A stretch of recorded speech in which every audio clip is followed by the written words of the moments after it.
Hi, I'm John Hoffman, class of 1980. Welcome to my Domer Den.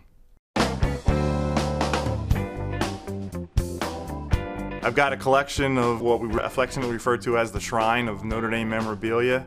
This is an original photo of the first Notre Dame football team from 1888 that someone was actually selling on eBay for, believe it or not, $35. An actual diagram of plays handwritten by Frank Leahy. It's the T formation, the signatures of each of the four horsemen, 5 pictures and signatures of all of the coaches, the 5 coaches who won a national championship at Notre Dame, and I've already got a framed and matted set already for waiting for our next national championship coach, and I hope that ends up being Brian Kelly.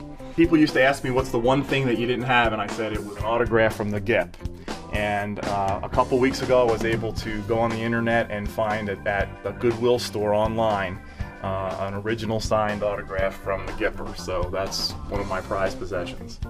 I was in a memorabilia store and the gentleman there knew that I had a house here in South Bend, and he asked me how far it was from my house to the stadium, and I said it's exactly 1 mile from my front door to the entrance gate at the stadium, and he said, well, then you might be interested in this sign here. And I've been fortunate enough to have my picture taken with all 7 of Notre Dame's Heisman Trophy winners.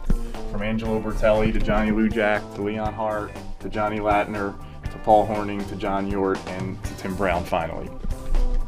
This is probably the most unique piece that I have down here, which is the original ballots for the 6 of the 7 Heisman Trophy winners from the Downtown Athletic Club in New York. The reason we don't have 7 is because they went to an electronic ballot for Tim Brown, but it's a pretty one-of-a-kind type piece of memorabilia. So as I ran out of wall space, I got the idea that instead of using 8x10 photographs, that I could get a lot more autographs on the wall if I went to trading cards. So I decided to get some of the famous running backs and the famous quarterbacks that we've had.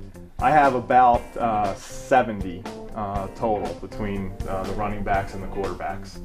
I would say total signatures, including all the cards and everything, I probably have 400 or 500 signatures. Got a lot of it through purchasing things on the internet and eBay, but a lot of it I mailed directly to former players and coaches and had them sign things and send it back to me. I write a letter and tell them that I have a basement shrine with a lot of Notre Dame memorabilia and would love to have them add to the collection, and people have been great. Do you ever think you have too many things? Only when I run out of wall space. You should ask my wife that question. You probably get a very different answer. Actually, this whole house, she's been very understanding because I have all campus scenery and everything upstairs, and it's all blue and gold. I think when we bought the house, she didn't realize that that was my intention, so I kind of surprised her with that after we'd already agreed to buy the house. Is this a man cave? I suppose it would qualify, but it's more like a Notre Dame nut cave, I think, is a better way of characterizing it. I'm John Hoffman, and thanks for touring my Domer Den. Go Irish!